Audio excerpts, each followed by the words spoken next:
پاکستان تحریک انصاف کا امیدوار کامیاب نہیں ہو پایا ہے۔ یہ تو ابھی بلدیاتی انتخابات ہیں، آغاز ہے۔ سبسکرائب کریں اور بیل دبائیں تاکہ کوئی خبر رہ نہ جائے۔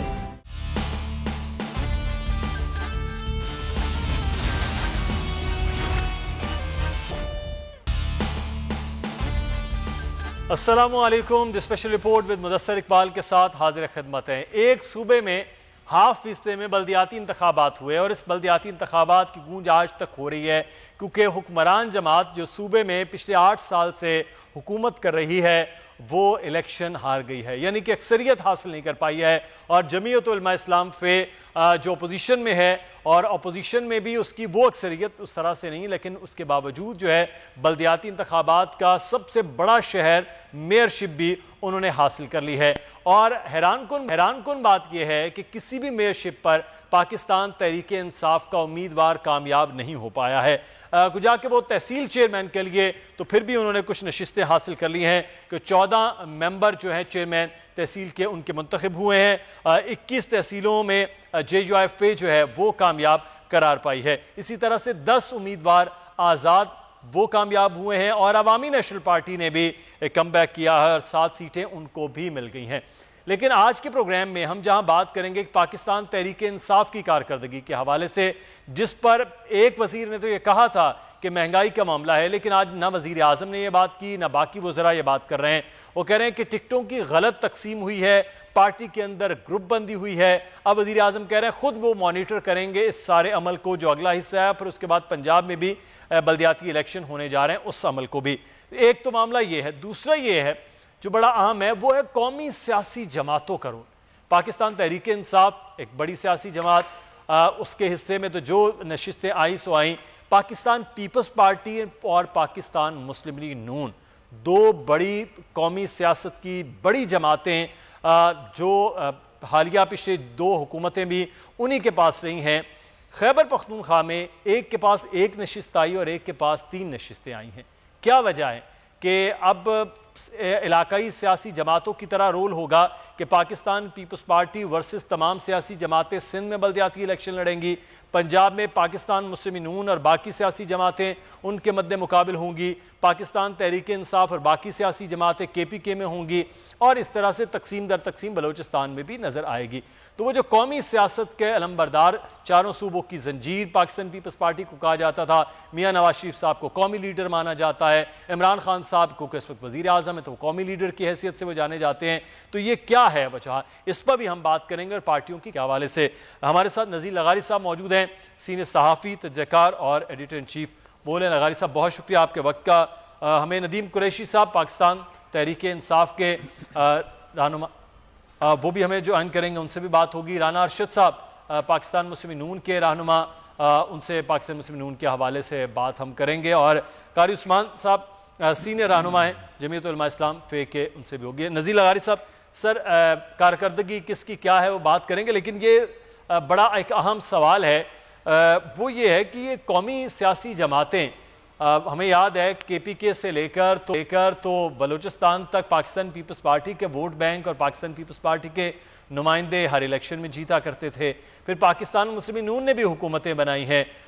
یہاں بھی سندھ میں بھی غوث علی شاہ صاحب، وہاں صابر شاہ صاحب، تو تمام صوبوں کے اندر وہ بھی حکومتیں بنا کر آئے ہیں۔ تو اب کیا وجہ ہے کہ یہ سمٹتے اب محدود ہو گئی ہیں 2000 خاص طور پر 8 کے الیکشن کے بعد، یہ تمہارا صوبہ، یہ میرا صوبہ، یہاں تم جیت کے یہاں میں جیت کے، مرکز میں دیکھیں گے کہ کیا کرنا ہے؟ ایک تو یہ کہ اگلی حکومت ممکنہ طور پر حضرت مولانا اور ANP بنا سکتے ہیں، اور مولانا اپنا ایک جو ہوم گراؤنڈ ہے ان پر انہوں نے کم بیک کیا ہے، اور ایک تو یہ کہ انہوں نے اس بات کا ادراک کیا، ہم نے یہ سمجھا تھا اور ہمارا یہ خیال تھا کہ وہ بلدیاتی الیکشن میں نہیں جائیں گے، اور اپنی اس جو ان کا مطالبہ ہے اس پر برقرار رکھیں گے اپنے آپ کو کہ جی یہ اسمبلیاں جو ہیں نہیں ختم ہونی چاہیے اور یہ سب کچھ، اس کے بعد ہی کوئی سیاسی عمل ہو۔ لیکن بہتر یہ ہوا کہ انہوں نے سیاسی عمل میں حصہ لیا، اسپیس خالی نہیں چھوڑا، اور وہ آ گئے الیکشن میں، اور الیکشن کا نتیجہ ان کے حق میں ہوا، بڑی حد تک ان کے حق میں ہوا۔ اور دوسری بڑی پارٹی جو ہے وہ آزاد گروپ بنا ہے۔ یہ ایک دلچسپ بات ہے کہ آزاد گروپ جو ہیں اس کا ہمیں نہیں سمجھ میں آیا۔ خیبر پختونخوا میں جو بڑی پارٹیاں موجود ہیں ان سے بھی ہٹ کر JUI، ANP، مسلم لیگ نون، پیپلز پارٹی، شیرپاؤ صاحب کی پارٹی اور بھی وہ تھیں پشتون تحفظ موومنٹ، یہ ساری جماعتوں سے ہٹ کر یہ آزاد آ گئے ہیں۔ اب یہ آزاد جو ہیں وہ ان کا کیا کردار ہے، وہ دائیں بائیں کس طرف کو دیکھیں گے۔ بہرحال یہ بھی ایک دلچسپ PTI بات تو ہے۔ دعویٰ سر کرتی ہے نا کہ یہ وہ آزاد ہیں جن کو ٹکٹ نہیں دیا گیا، ٹکٹوں کی غلط تقسیم تھی، انہوں نے کچھ جیت گئے ہیں، کچھ ہار گئے ہیں، آپس میں مقابلے ہو گئے ہیں اور فائدہ اس کا JUIF نے حاصل کر لیا۔ تو وہ کہہ رہے ہیں آزاد وہ اکثریت ایسا آئندہ بھی ایسے ہی کریں گے، کیونکہ پنجاب میں بھی انہوں نے کہا تھا کہ ٹکٹوں کی غلط تقسیم پر ہم ہارے ہیں، تو ٹکٹوں کی غلط تقسیم آئندہ بھی ہوگی، اور جو ٹکٹ حاصل کرے گا اس کے خلاف ایک مقابلہ ان کی اپنی جماعت کا بھی ہوگا، یعنی PTI کا امیدوار PTI کے امیدوار کو شکست لغاری صاحب یہ بھی تو ہو سکتا ہے کہ ہارنے کے بعد ٹکٹوں کی تقسیم کا خیال آ سکتا ہے کہ یہ ٹکٹ غلط دے دیا گیا، جیت جائے تو پھر تو ٹکٹ ٹھیک ہی ہوا نا۔ اب سر 14 جیتے بھی تو ہیں، تو 14 وہ ٹھیک ٹکٹ تقسیم ہو گئے، اگر وہ جیت کے ہار گئے تو یہ اچھا۔ قاری عثمان صاحب ہمارے ساتھ موجود ہیں، آپ کا لغاری صاحب ٹویٹ بھی ہے، میرا سوال بھی ہے، قاری عثمان صاحب سے وہ بھی سوال کریں گے، لیکن اس وقت جو ہے قاری عثمان صاحب PDM میں مولانا فضل الرحمان صاحب کافی اگریسو تھے کہ اسمبلیوں سے استعفے دے کر جو ہے وہ آگے بڑھا جائے، لیکن پھر PDM نے فیصلہ بھی کر لیا بلدیاتی الیکشن میں بھی جائیں گے، اس سے پہلے ضمنی انتخابات میں بھی آپ حصہ لیتے رہے۔ بہرحال کامیابی اب اسی الیکشن سے ہوئی ہے، بلدیاتی الیکشن سے، تو اب جو حکومت کو گرانے کی بات ہے، استعفوں کی بات ہے قومی اسمبلی میں، صوبائی اسمبلیوں میں، اب وہ اسی پر برقرار ہے PDM اسی پر برقرار ہے، جمعیت علماء اسلام اسی پر برقرار ہے۔ مولانا فضل الرحمان صاحب دیکھیں جی، بسم اللہ الرحمن الرحیم، پہلے تو میں آپ کا شکریہ ادا کروں گا، اور دوسری گزارش یہ ہے کہ ظاہر ہے وہ تو ہماری ایک تحریک ہے، اور تحریک جو چل رہی ہے وہ بلدیاتی انتخابات سے متاثر نہیں ہوگی، اس لیے کہ ہمارا مطالبہ بلدیاتی انتخابات کا نہیں تھا، ہمارا مطالبہ تھا عام انتخابات کا اور جعلی اور سلیکٹڈ حکومت کے خاتمے کا، ان کے مستعفی ہونے کا۔ تو وہ چیز تو ابھی تک اس میں کوئی تبدیلی نہیں آئی ہے، اور وہ ہمارا تحریک کا سلسلہ بھی انشاءاللہ آپ کے ساتھ جاری رہے گا، اور یہ مطالبات ہمارے جو ہیں وہ بھی اپنی جگہ پر ہیں، ان میں کوئی وہ نہیں ہوئی، نہ کوئی کمی آئی ہے اور نہ ہم اس سے پیچھے ہٹیں گے، اس لیے کہ چونکہ اس وقت جو یہ عمل ہوا ہے اس کا بلدے میں جمعیت علماء اسلام کو جو کامیابی ملی ہے وہ اس کا یہی ہے کہ قوم اس وقت عوام جو ہے وہ بالکل پس چکے ہیں، بالکل جو ہے کوئی عام آدمی جو ہے وہ اپنی زندگی بسر کرنے پر مجبور ہو گیا ہے، لوگ خودکشیاں کر رہے ہیں۔ ان حالات میں جو PDM کا موقف تھا، PDM کا پروگرام ہے، وہ اپنی جگہ پر ہے، اور اسی وجہ سے جب ہم نے عوام کی آواز بن کر میدان میں آئے تو عوام نے ساتھ دیا ہے، اور یہ تو ابھی بلدیاتی انتخابات آغاز ہے، ہم وہی چاہیں گے کہ موجودہ جو ناجائز حکومت ہے اس کا خاتمہ ہو، اور انہیں چاہیے کہ اس جو بلدیاتی انتخابات میں جو رزلٹ سامنے آئے ہیں، اور یہ بھی ابھی 17 اضلاع کے، ایک صوبے کے 17 اضلاع کے رزلٹ سامنے آئے ہیں، تو انہیں چاہیے کہ وہ اخلاقی جرات کا مظاہرہ کرتے ہوئے اور اپنی جو